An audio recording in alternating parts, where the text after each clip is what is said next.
Boa noite, igreja. Graça e paz, amém? Eu declaro paz e prosperidade sobre a tua vida, sobre a tua família, em nome de Jesus.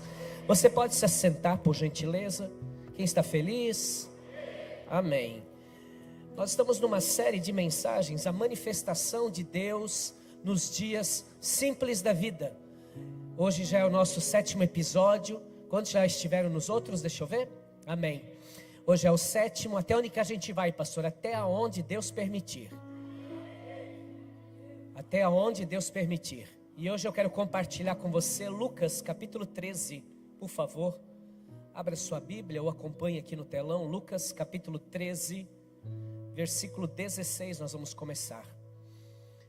Diz assim a palavra: Então esta mulher, uma filha de Abraão, a quem Satanás mantinha presa por 18 longos anos, não deveria no dia de sábado ser liberta daquilo que a prendia? Jesus aqui ele faz um questionamento, Jesus aqui faz uma pergunta simbólica.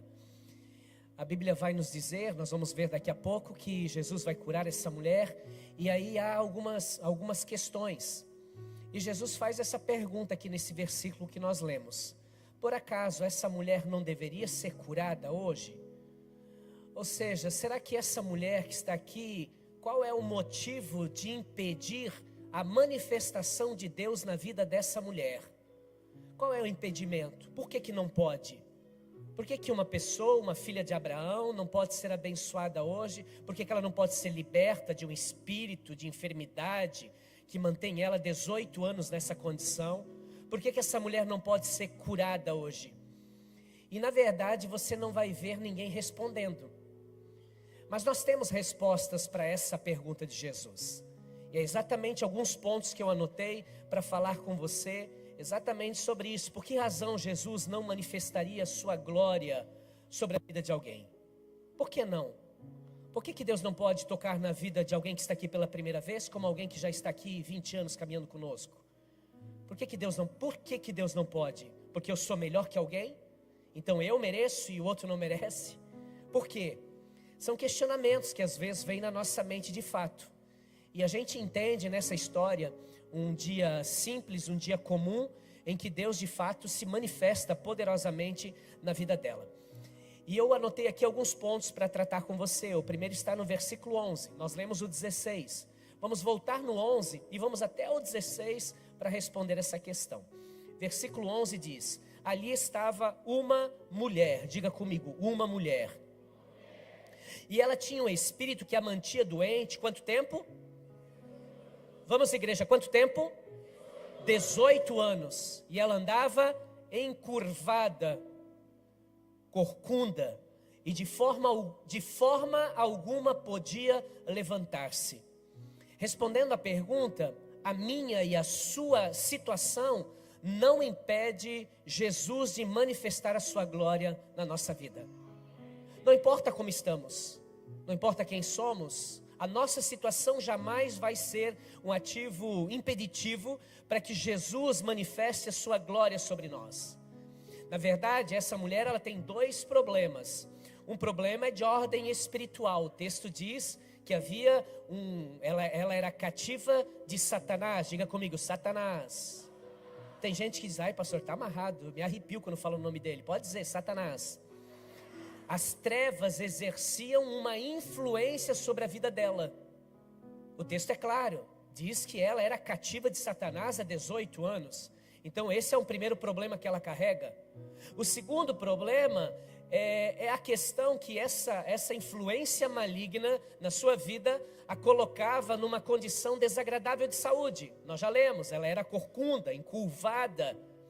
E como encurvada, ela realmente não conseguia olhar para frente.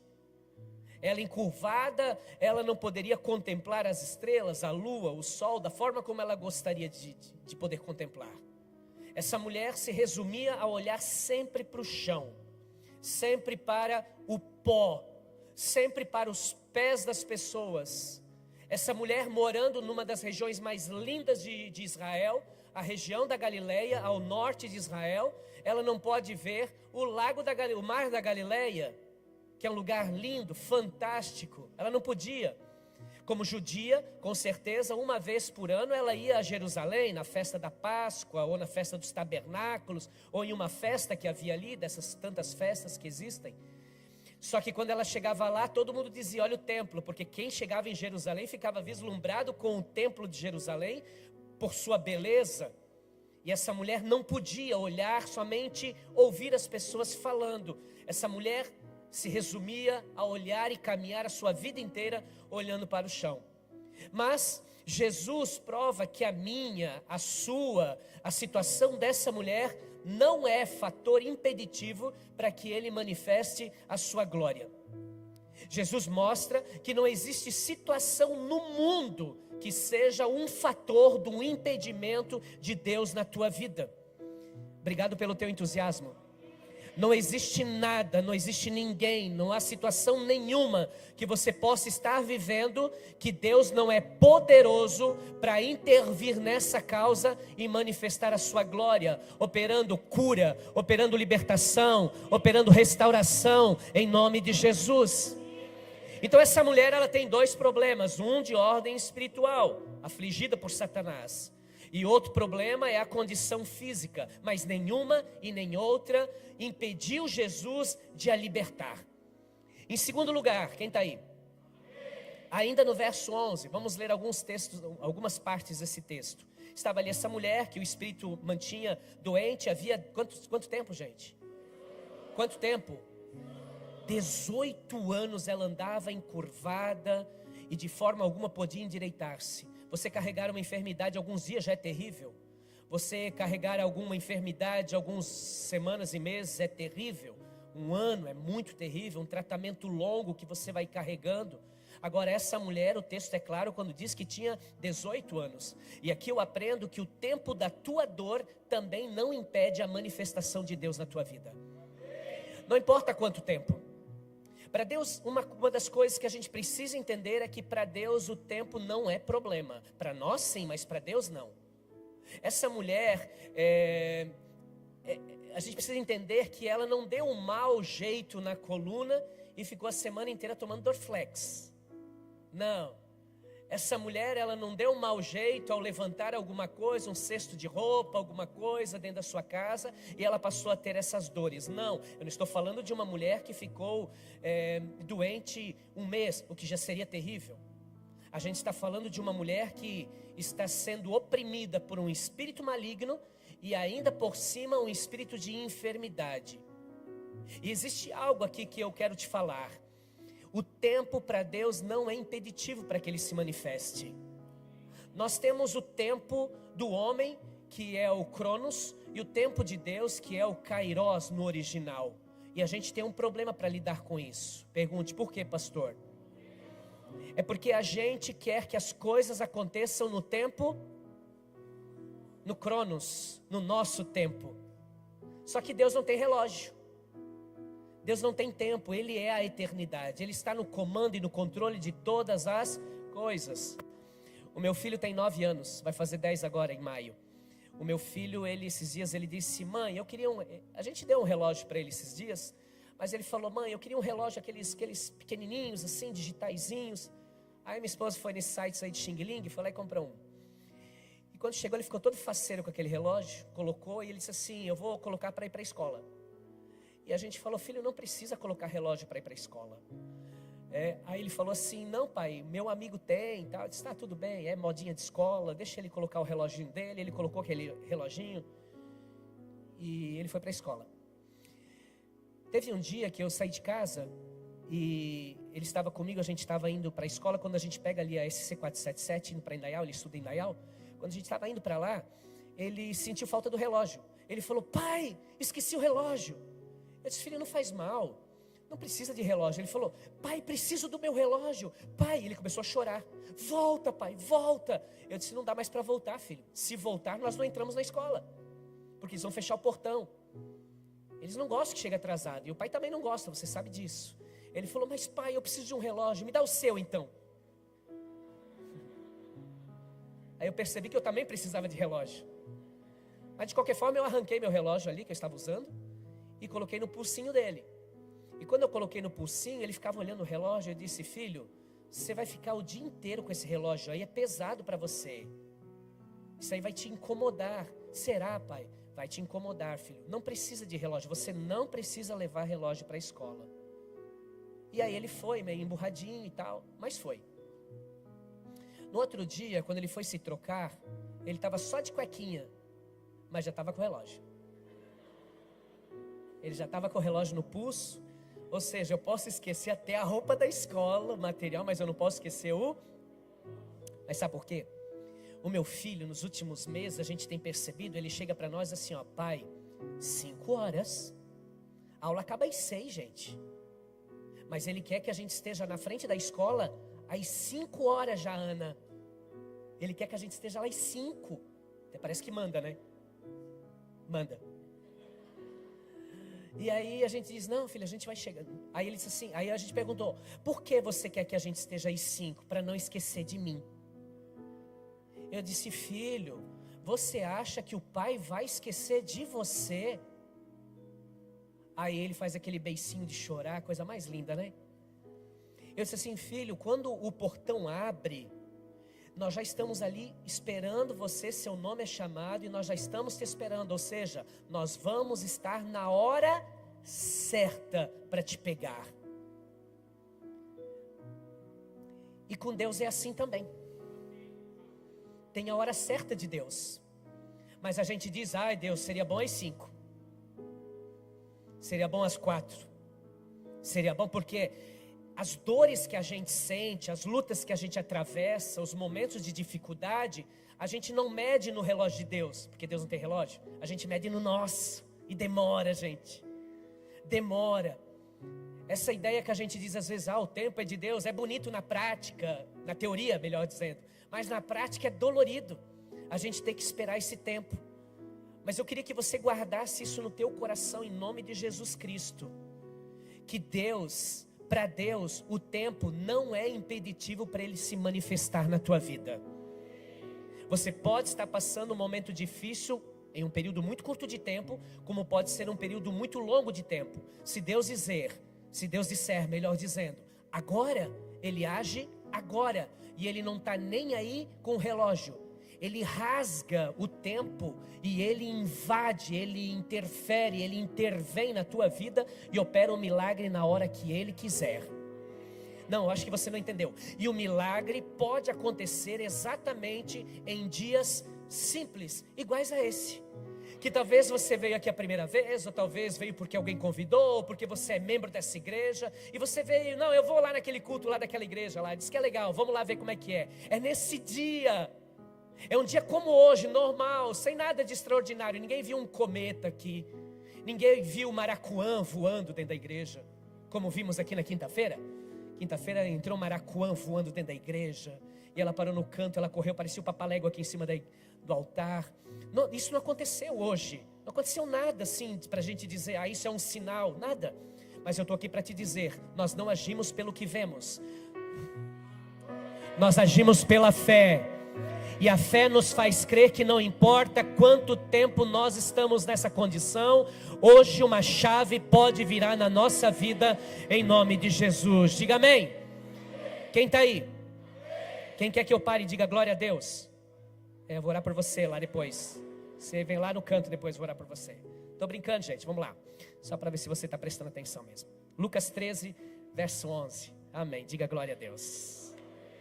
Não fica bravo, tá, irmão? Só uma brincadeirinha. Lucas 13, 11. E ali estava uma mulher que tinha um espírito. Na verdade alguns querem mesmo, né? Vamos lá. Um espírito que a mantinha doente durante quantos anos? Quantos? E ela andava encurvada. E olha só esse texto agora, grifa isso. E de forma alguma poderia endireitar-se.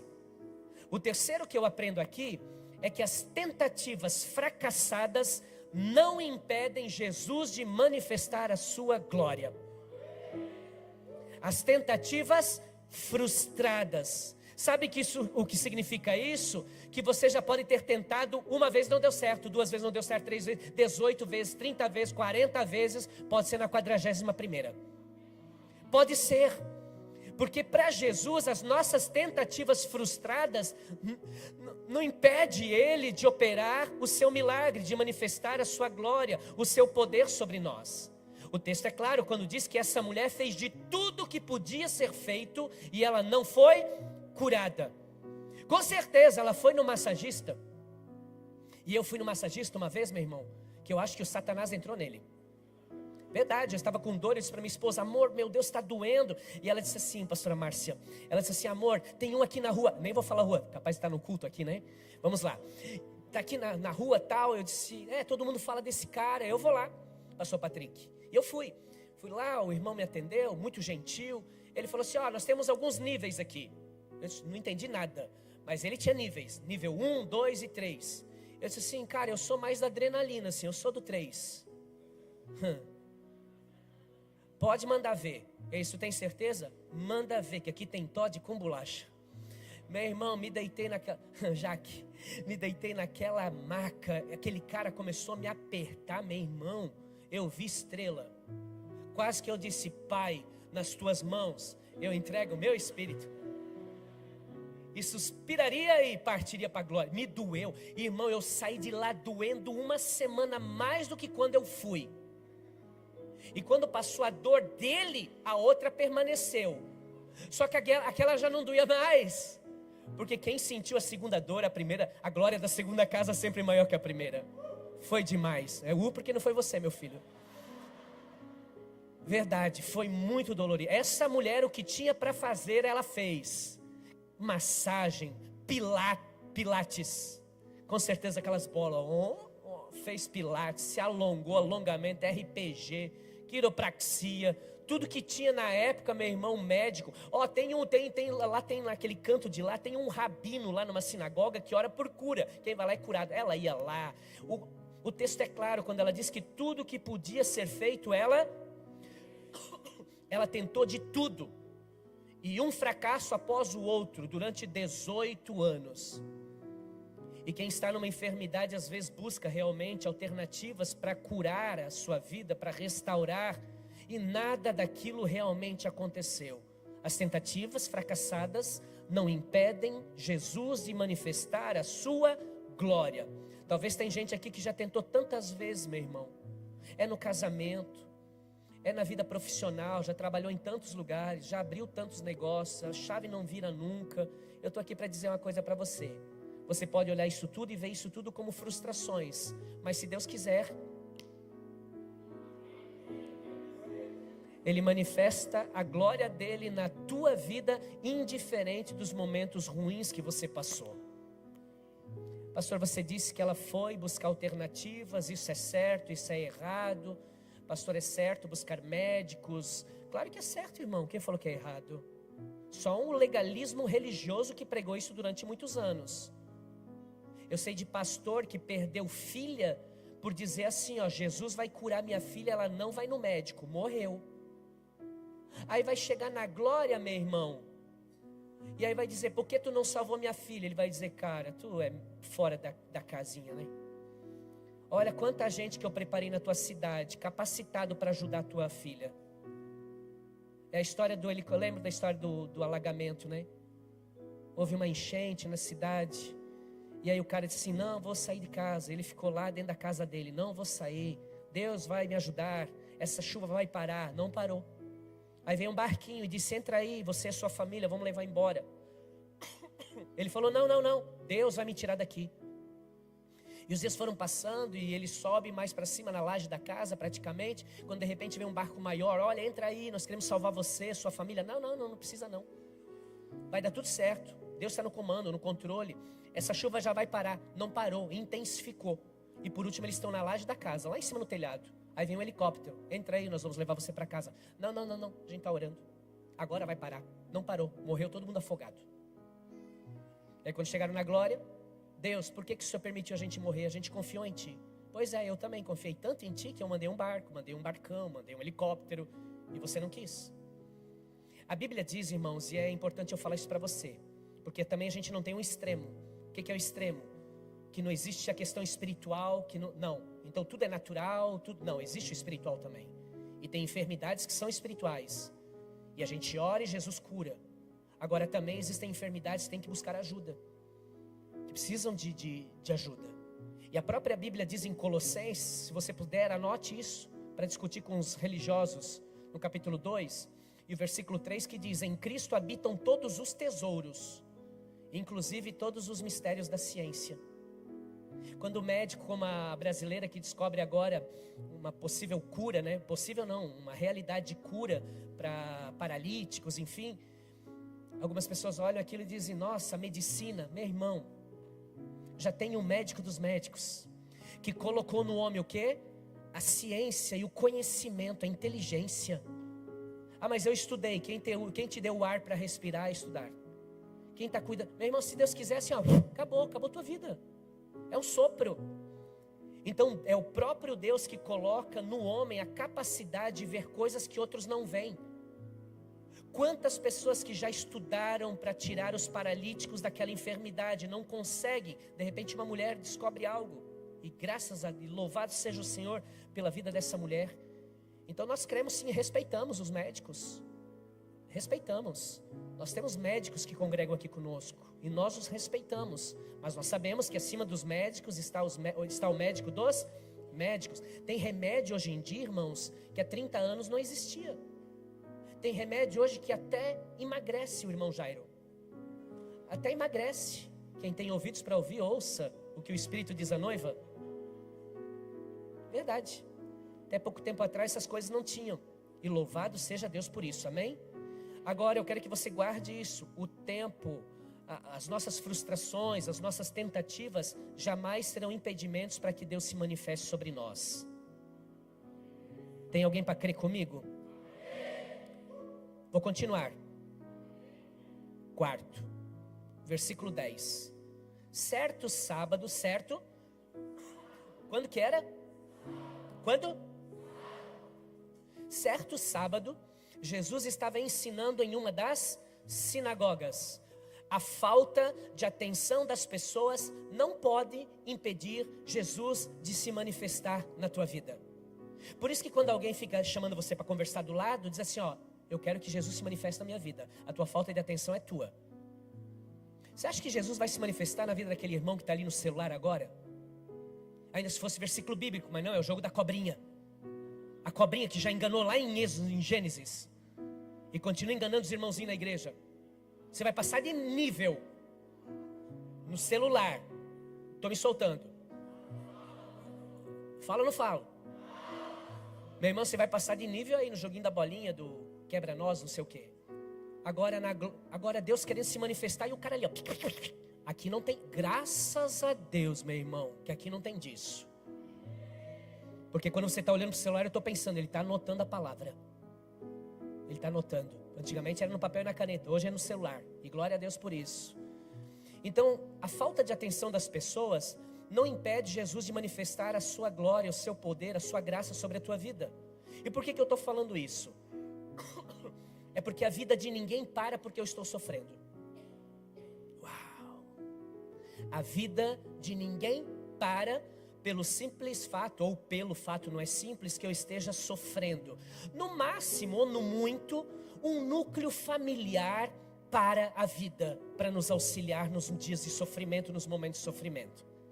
Mas a grande massa não está nem aí para você. E está tudo bem.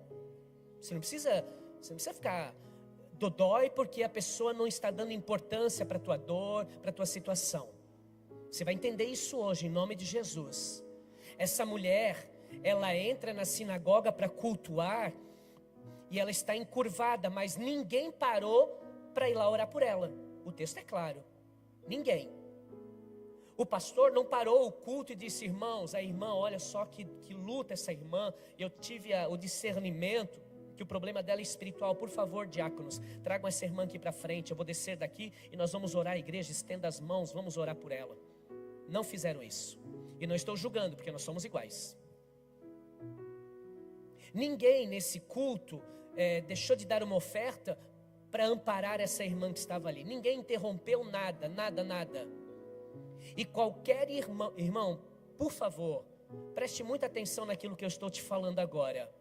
Qualquer pessoa no mundo inteiro inteiro, qualquer que seja a igreja, quando alguém recebe um diagnóstico e a igreja fica sabendo, no primeiro mês existe movimento. Tem um irmão aqui da igreja que está paraplégico em uma cadeira de rodas, que uma queda se machucou, e eu fui algumas vezes na casa dele no início visitá-lo, orar por ele, abençoar a vida dele. Aí outros irmãos assumiram essa situação e juntaram algumas pessoas e foram lá orar por ele também. Na ceia, alguns levam a ceia para ele. Esses dias o Ebas, junto com a equipe dele do GR, vamos fazer um GR lá na casa do Clóvis, porque o Clóvis, agora ele está me assistindo. Vamos lá. Por favor, eu não estou te acusando, eu não estou te julgando. Eu estou dizendo que quando isso aconteceu, eu recebia 300 mensagens por dia, perguntando como que está o pastor, como está o irmão Clóvis, pastor? E hoje as pessoas perguntam, o Clóvis ainda está vivo? Porque em todo lugar do mundo é assim. É assim. E nós não precisamos cobrar atenção de ninguém, irmãos. De ninguém. Por quê?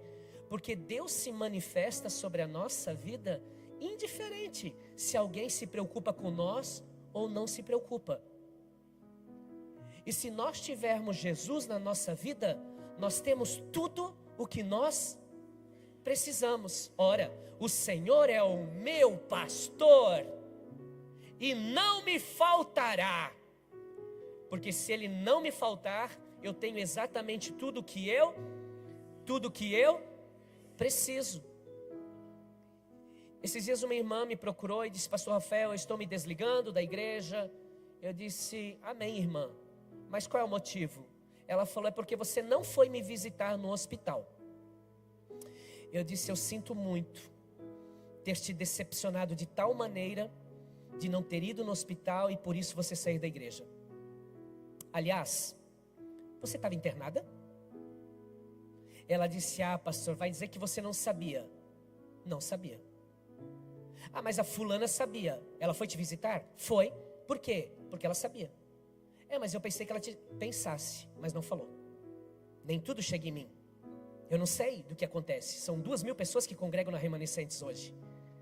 Eu não sei quem está hospitalizado, a não ser que eu seja acionado. Ela ficou toda vermelha, sem jeito. Mas no meio da conversa ela falou, o pastor da igreja X foi me visitar. Aí eu falei, como ele foi? Ela disse, porque a minha amiga veio me visitar e falou para o pastor dela. E o pastor dela que quer arrancar eu da tua igreja, pastor, foi lá e me visitou. E ele conseguiu, estou indo para a igreja dele. Eu disse, tá bom, vai na paz. Me perdoe. Me perdoe por não ter sido o pastor que você gostaria que eu fosse. Eu sou gente igual você. Agora, se eu soubesse, certamente, ou eu, ou o pastor Júlio, o pastor Patrick, um pastor iria te visitar. Inclusive, eu estava numa conferência final de semana. E na sexta-feira, a ministração-chave seria à noite. E eu estava ansioso por aquela ministração. Quando eu recebo uma ligação dizendo que a esposa de um grande amigo meu estava na UTI entre a vida e a morte. E a família e os médicos chamaram dizendo, ou vocês vêm a família inteira visitar ela, porque pode ser que sábado ela não esteja mais viva. Eu olhei para minha esposa e disse, sim, vamos embora. Ela disse, o que houve? Eu vou na UTI orar. Em 1 hora eu chego lá em Blumenau, no hospital da Unimed, Santa Catarina, e eu vou orar pela irmã. Ela disse, amém, amor. E fomos. Se a gente souber, a gente vai. Mas quando a gente não sabe, não tem como ir. Agora eu quero que você guarde isso, meu irmão. Mesmo que o homem te esqueça, mesmo que a tua família se esqueça de você, mesmo que os irmãos da igreja te abandonaram, não te abandonaram não, parece que se esqueceram de ti, eu vim aqui dizer para você algo que tem alguém que nunca se esqueceu de você. E ele tem um nome, e o nome dele está acima de todo nome. É o nome que todo joelho vai se dobrar e toda língua vai confessar que Ele é o Senhor. E o nome dele é Jesus Cristo de Nazaré. Mesmo que papai e mamãe te desamparem, eu estou aqui para te dizer que Ele nunca vai te desamparar. nunca vai te desamparar. Ele estará com você nos dias de felicidade e nos piores dias da tua vida também. Ele estará contigo quando você estiver rodeado de pessoas, mas Ele também estará contigo quando você se sentir sozinho naquele quarto. Ele está contigo. Eis que estarei contigo todos os dias da tua vida, até a consumação dos séculos. Jesus está contigo. Jesus está contigo. O Cristo Salvador está contigo. Em nome de Jesus, diga glória a Deus. Quarto, quinto, versículo 14. E tomando a palavra, o principal da sinagoga, o príncipe, o pastor lá da sinagoga, indignado, como ele estava? Por quê? Está aqui o texto. Indignado porque Jesus, olha o sabatista aqui, ó. Ele estava indignado porque Jesus curava no sábado. Então ele disse à multidão: 6 dias há em que é mister trabalhar. Nestes, pois, vinde para serdes curados, e não no sábado. Você quer ser curado? Sim, hoje não pode. Hoje não dá. Como assim não dá? Não. Mas Jesus está... Não, mas hoje não. Hoje, quem está orando por cura aí, se levanta e vai embora, que hoje não é o dia da cura. Já pensou? Sim, já pensou. Eu e você pensamos. Que loucura isso, gente. Só que eu aprendo uma coisa também. A incredulidade dos outros não impede que a manifestação de Deus, de Jesus, aconteça na tua vida. Jesus é incrível, irmão. Jesus é incomparável. Jesus chega dentro da sinagoga, está pregando. A hora que a mulher entrou encurvada, ele já disse: vem para cá, mulher. A mulher chamou ela para o centro, no meio de todo mundo. Jesus só ora, e a Bíblia diz que essa mulher se endireita instantaneamente. Glória a Deus. Ela está curada, ela está liberta. Não existe mais uma influência diabólica na vida dela. Glória a Deus. A coluna torta se endireitou. Glória a Deus. O problema está resolvido. Glória a Deus. E a hora que o problema está resolvido, o que acontece? Em vez de ele dizer assim, ó, pessoal, vamos dar uma salva de palmas para o Senhor. Oh, glória, aleluia, que milagre. Quantos se alegram com o milagre da irmã? Dão glória a Deus, glória a Deus. É isso que ele faz? A mulher liberta do Satanás, a mulher curada, 18 anos, meu irmão, vai até para a TV dar testemunho. Vai para a internet, vai dar testemunho, fazer um story dela aí, ó. Entrou na igreja, pega as fotos dela entrando, bate a foto dela saindo. Vamos glorificar Jesus nisso tudo? Vamos embora. Não, ele não. Ele diz: onde já se viu curar uma mulher. Tem gente assim. Porque tem irmãos que não se alegram com a alegria dos irmãos. Tem igrejas que não se alegram com a alegria das outras igrejas. Vou falar. Nós tivemos final do ano o culto de virada. Quantos estavam? Foi incrível, foram mais de 2.000 pessoas naquela virada. Lotamos o pavilhão municipal. E a gente todo faceiro, né? Nossa, vamos orar pela cidade, abençoar as autoridades, abençoar essa cidade, as cidades circunvizinhas. Vamos declarar algo nos céus de forma profética. Ao invés de entrar o ano bebendo, enchendo a cara e trazendo maldição para a cidade, vamos trazer a bênção do Senhor orando, clamando, e glória a Deus por isso, né? Glória a Deus. Mas teve igreja que disse: onde já se viu tomar os espaços públicos para fazer culto.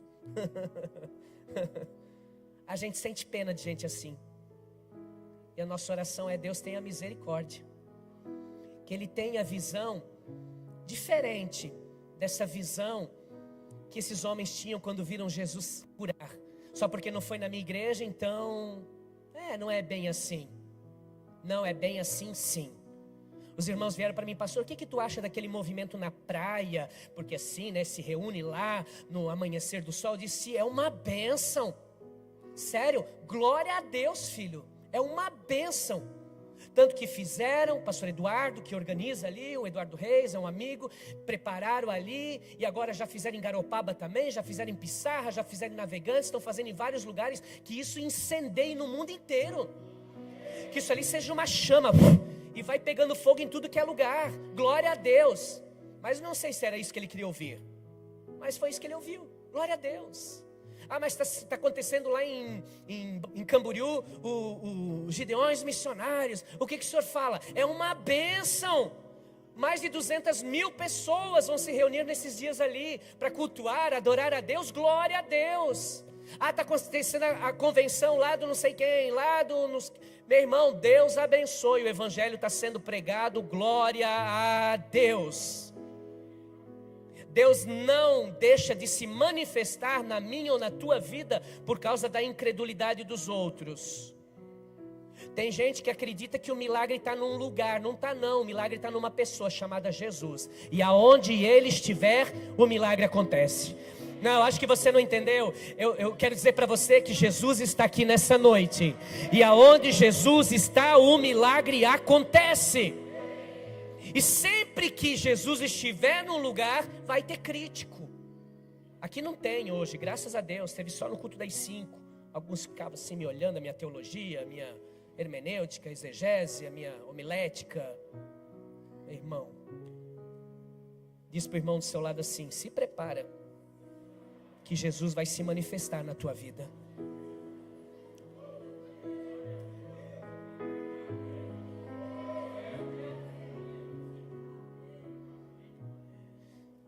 Eu vou terminar.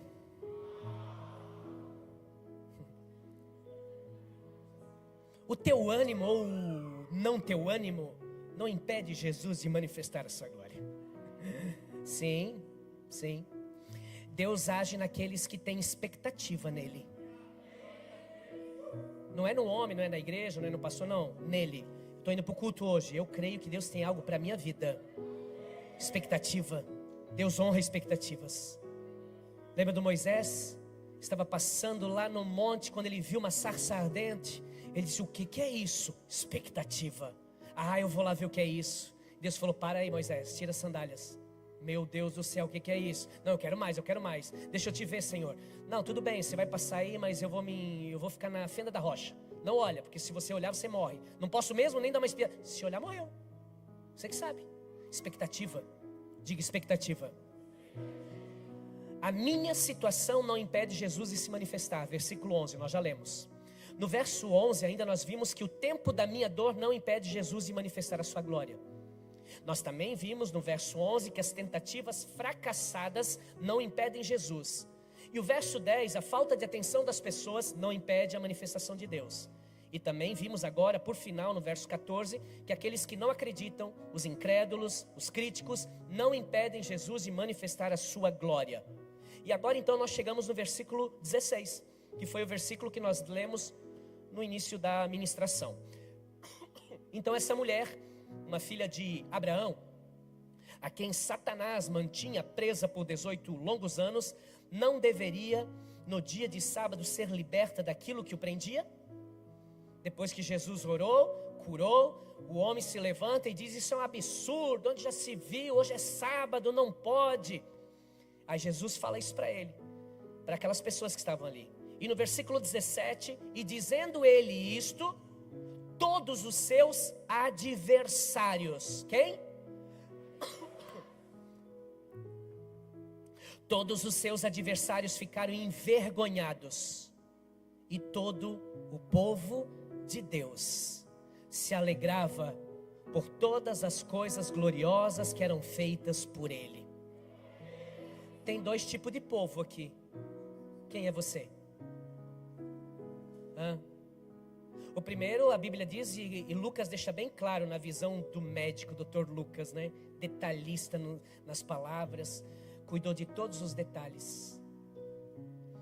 E ele chama o chefe da sinagoga e os seus amigos de adversários de Jesus. Então os adversários estão aí e não vai mudar. Não adianta, a não ser que Deus intervenha. Senão, quem não gosta de você vai continuar não gostando de você. Não tem jeito. Tudo que você faz nunca vai convencer alguém que não gosta de você a gostar de você. Não adianta. Por isso, você não precisa fazer nada para ninguém. Você precisa fazer por você. Eu não preciso mostrar para alguém que eu sou alguma coisa. Eu mostro para mim que hoje eu posso ser melhor que ontem. E amanhã melhor que hoje. E eu trabalho nessa visão. Eu não preciso mostrar para ninguém.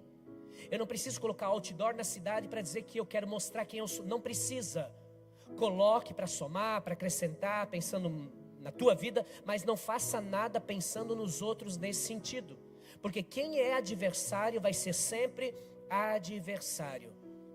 Quem não gosta, não gosta.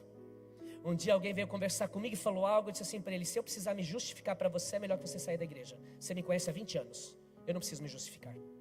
Eu tenho caminhado, eu não caí de paraquedas aqui nessa igreja não. Eu não caí de paraquedas em Timbó, eu sou de Timbó, nasci aqui, essa cidade inteira me conhece. Então se eu tiver que me justificar para você, eu lamento te informar, mas é melhor você ir embora mesmo. Porque quem conhece não precisa de justificação. E quem não te conhece, tudo que você justifica não vai mudar nada. Então primeiro time de pessoas aqui são os adversários de Jesus. Mas tem um outro povo aqui. O versículo 17 diz que os remanescentes, o povo de Deus que se alegrava por todos os gloriosos feitos que Jesus realizava. Tinha um povo que dizia: não tem que curar no sábado, onde já se viu. A lei diz que no sábado não se trabalha, não se faz nada. E o próprio Jesus já tinha pego no pé deles. Um tempo a Bíblia diz que ele olha para eles assim: se por acaso uma ovelha, porque ele cura um homem que tinha a mão seca. Você lembra dessa história? E também foi na sinagoga. Jesus chamou para o meio, curou aquele homem. E quando ele curou, todo mundo começou a falar a mesma historinha. Ah, é sábado, onde já se viu. Aí Jesus falou assim, ó: se uma ovelha de vocês cair lá no valo, vocês não vão buscar ela? Eles falaram: claro que sim. Então quanto mais vale um homem ou uma ovelha? Salvar o homem, curar o homem só porque é sábado? Ou tirar uma ovelha lá do valo, lá do buraco? Vocês estão dando mais valor para a ovelha, não que temos que menosprezar, mas do que para o homem. Tem algo de errado aqui, na mentalidade, no ritual de vocês. Está errado. Vocês estão guardando o sábado, e o sábado sou eu sou o Senhor do sábado. O próprio Cristo diz isso. Nós não guardamos um dia, nós nos guardamos no Senhor, em Jesus. Ele é para sempre o nosso segunda, nossa terça, nossa quarta, nossa quinta, nossa sexta e nosso sábado. Então tinha um povo que estava ali, mas também tinha um outro povo, o povo que vai morar no céu. O povo que quando viu aquela mulher começar a se endireitar, meu Deus, meu irmão. A minha primeira experiência de contemplar milagres foi uma conferência na década de 90. Eu fui, era ovelha, congregava, e aí ia ter essa conferência lá em Balneário, e eu fui lá. E quando eu estava sentado, eu lembro lá na Avenida do Estado, era a igreja ainda, eu estava sentado assim, bem na frente, e de repente tinha um menino na minha frente, ele era cego. Ele era cego. Ele ficou cego, não nasceu cego, ficou cego, perdeu a visão. E aí tinha um irmão lá, o evangelista Júlio, um japonês, um amigo meu até hoje. Ele foi orar por aquele menino. E eu nunca tinha visto um milagre acontecer. Mais de 25 anos. Eu nunca tinha visto um milagre acontecer. Sem saber que eu já era um milagre. Mas eu queria ver alguma coisa física acontecer. Meu irmão, eu lembro como se... Eu estou arrepiado. Como hoje, eu sentado ali atrás, o Júlio chegou, pediu para o rapaz se levantar, a mãe estava do lado dele, ele colocou as mãos sobre esse garoto e começou a orar. E eu atrás comecei a orar também. Deus, cura. Era mais para eu ver do que para curar o menino. Não. Eu queria ver a cura, eu queria ver aquele menino sair de lá restaurado, eu queria ver um milagre. E o Júlio orou e ficou muito tempo orando com aquele menino. E ele dizia: você está vendo? E o menino: não estou vendo. E ele continuou orando, ficou mais de 1 hora orando por aquele garoto cego. E eu ali atrás, daqui a pouco o menino, ele deu um grito. E quando ele dá o grito, naquela hora eu gritei junto. Verdade. Eu disse: curou.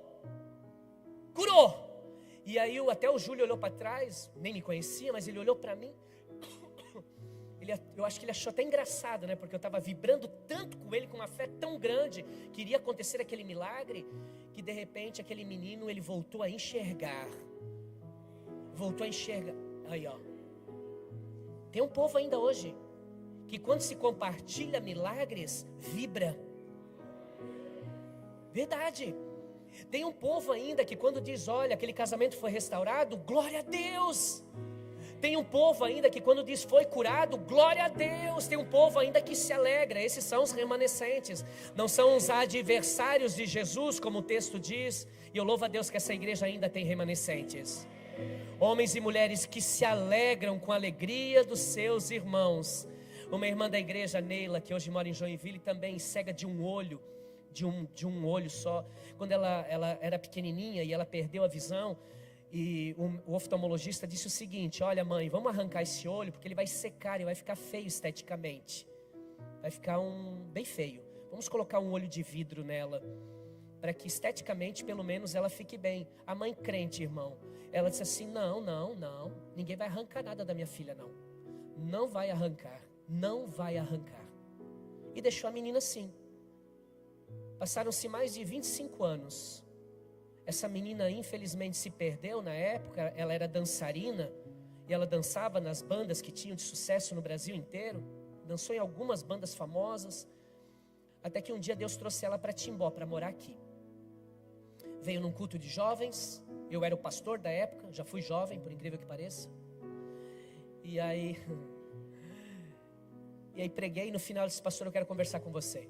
Chamei ela ao lado, e a gente começou a conversar. Ela disse: eu quero entregar minha vida para Jesus, pastor. Eu vim para essa terra para mudar de vida.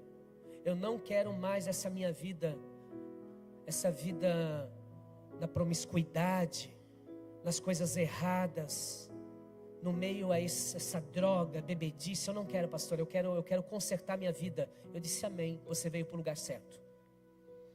Orei com ela, depois fomos no apartamento dela. A Andréia morava lá, Andréia? Morava lá, né? Não? Aí orei com a Neila. Enfim, irmãos, mas ela cega de uma vista. Um dia ela está no culto e ela começa a gritar no meio do culto. No meio do culto os crentes ficam em silêncio, é ruim, né? Alô? Amém. É ruim. É só para prestar atenção mesmo no que o pastor está falando. E ela começou a gritar. E ela gritava: Jesus, eu te amo. Amém. Glória a Deus. Jesus, eu te amo. E até que uma hora ela disse assim: pastor, eu estou vendo.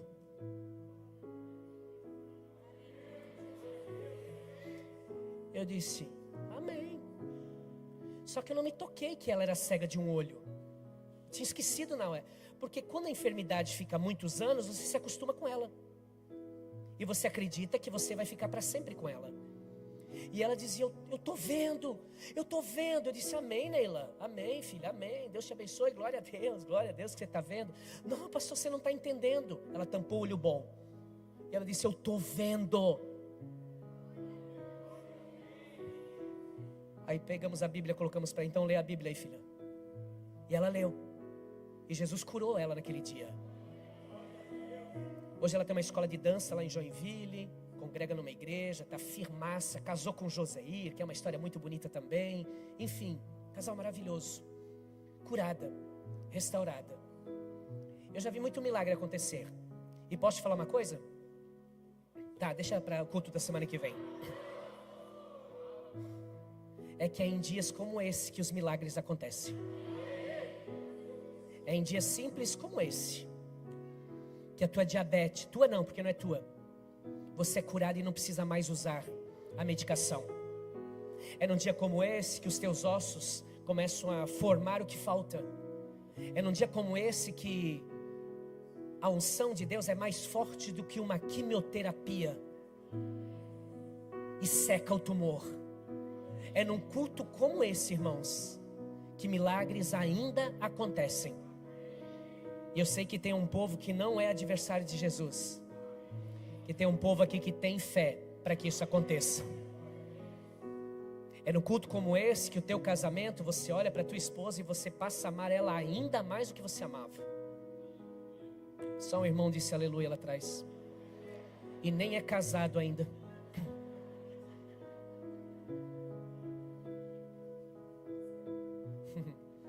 É num dia como esse que nós vamos orar. E eu creio que existem milagres separados por Deus para ser liberado na tua vida em nome de Jesus. Vamos ficar de pé. Abraça o seu irmão ou dê a mão para ele e diga: você é uma bênção, meu irmão. Quantos creem? Amém. Eu quero orar por um grupo de pessoas que precisam de milagres. Eu não sei qual é a área, você sabe. Pastor, graças a Deus a minha vida está tudo bem, está bem alinhada, eu não preciso de nada de milagre, a minha vida já é um milagre. Amém também, eu te respeito. Mas eu sei que existem pessoas aqui que estão em busca de algo que só Deus pode fazer. Essa mulher, 18 anos, ela não acreditava em mais ninguém para curá-la. Com certeza alguém já chegava e dizia, olha, tem um cara lá de lá, que ele faz um chazinho, se você tomar esse... ela vai dizer, já tomei. Não, mas tem um massagista novo lá. Não, que lá o pastor Rafael já falou, não vai lá não. Enfim, irmãos, chegou uma hora que ela... Me resta o quê? Olhar para o chão ou para o culto? Quem sabe? Ou talvez ela nem criou expectativa de quem sabe. Só que quando ela colocou os pés dentro daquela sinagoga, tinha alguém especial lá. E eu estou aqui para dizer para alguém, tem alguém muito especial aqui hoje. E só Ele pode fazer o que nenhum homem pode. E se você quiser viver um milagre, ou melhor dizendo, se você precisa de um milagre, eu vou orar por você. Amém. Você pode sair do seu lugar. Pode vir aqui na frente. Feche seus olhos aqui. Encosta no altar. Não tenha vergonha não. Vem para cá. Isso. Pode vir. Tem pessoas que Deus já está tocando aí. Feche os olhos. Por favor, feche os seus olhos. Você que ficou no lugar, em sinal de respeito, feche também. Fale com Deus. Conversa com Ele. O teu choro dura uma noite, mas a alegria, diz a Bíblia, virá pela manhã. Essa mulher certamente se alegrou muito naquele dia. A vida dela foi transformada completamente. E você que está aqui nessa noite, não será diferente. Alguma coisa, o Espírito de Deus está ministrando agora no seu coração. Dê liberdade. Não fique com medo, com vergonha. Exponha a Ele as suas dores. Exponha a Ele as suas feridas, os seus medos. É alguma enfermidade física? Fala para Deus. É uma enfermidade psicossomática? Depressão, ansiedade, pânico? Apresenta para Deus. É o teu casamento, está por um fio? Apresenta. O teu namoro? Apresenta. Apresenta para Ele agora. Jesus está dizendo para alguém aqui, vem para o meio, como Ele fez com essa mulher. Ou seja, fala para mim. Pode falar. Não precisa ter medo. Não precisa ter vergonha, porque sou eu quem enxugo as tuas lágrimas.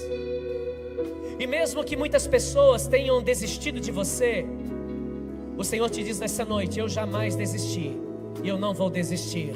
Eu estarei contigo todos os dias, todos os dias, todos os dias. Tem gente angustiada, tem gente num nível de ansiedade elevadíssimo, e o Espírito Santo está aqui para remover essa angústia agora, em nome de Jesus. Para você ter certeza de que Ele está trabalhando na tua vida. Para que você não tenha outra alternativa a não ser confiar no Senhor. Existe um mover de Deus aqui. E Ele quer tocar na tua vida. Em nome de Jesus. Em nome de Jesus, adore a Ele.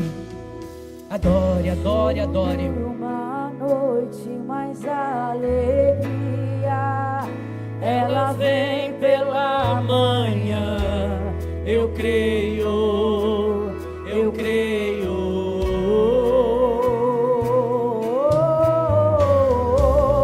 O choro dura uma noite, mas a alegria, ela vem pela manhã.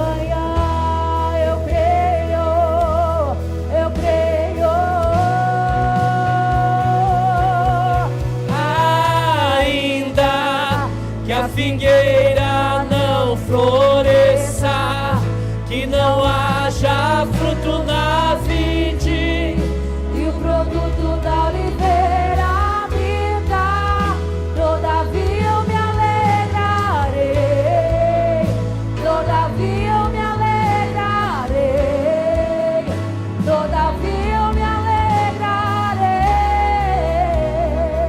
Levante as mãos.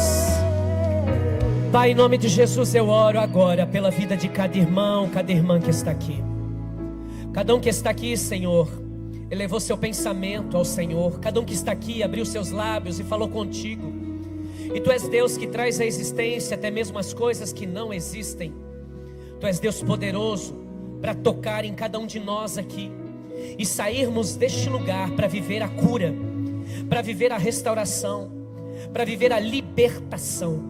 Portanto, meu Deus, em nome de Jesus, toca nessa ferida, toca, Senhor, nessa enfermidade, toca nesse coração que está sangrando, meu Deus, de dor, de tristeza, de noite, essa angústia que tira o sono, meu Pai, em nome de Jesus, essa depressão que insiste em permanecer na vida desse irmão, dessa irmã, caia por terra agora, em nome de Jesus. Que do alto da sua cabeça, a planta dos pés, o Senhor passe esse bálsamo, o bálsamo de Gileade, que a Bíblia diz que nessa cidade chamada Gileade tinha o bálsamo que curava os enfermos, que vinha do Senhor, e que o Senhor derrame sobre a vida dos teus filhos aqui nessa noite, meu Deus. Que o Senhor se manifeste na vida de cada um que está aqui, Senhor, de acordo com a tua forma, de muitas formas como o Senhor age. O Senhor tem liberdade, nós te damos a liberdade para fazer segundo a tua vontade na vida de cada um, Senhor. Restaura casamentos, restaura a vida física, emocional, espiritual. Leva-os, Pai, a viver um tempo de prosperidade. Remove, Senhor, eles dessa escassez, dessa miséria. Remove eles, Senhor, desse ambiente de dor, de luta, prova e guerras. E conduza-os, meu Deus, ao ambiente que o Senhor deseja nos levar, a um novo tempo, a uma nova estação, um novo ciclo, uma nova temporada. Que esse mês de maio seja o mês de milagres, que esse mês de maio seja o mês da restauração, que esse mês de maio seja o melhor mês da história das nossas vidas. Eu oro, Senhor, eu os abençoo com toda sorte de bênçãos, no nome de Jesus, amém. Diga, Senhor, diga bem alto, Senhor, eu recebo essa palavra sobre a minha vida, em nome de Jesus, amém. Dá um abraço em 2, 3 irmãos, se você tiver em intimidade, ou pelo menos dê a mão para ele, diga: você é um milagre, meu irmão. Diga, e você vai viver muitos milagres em nome de Jesus, amém.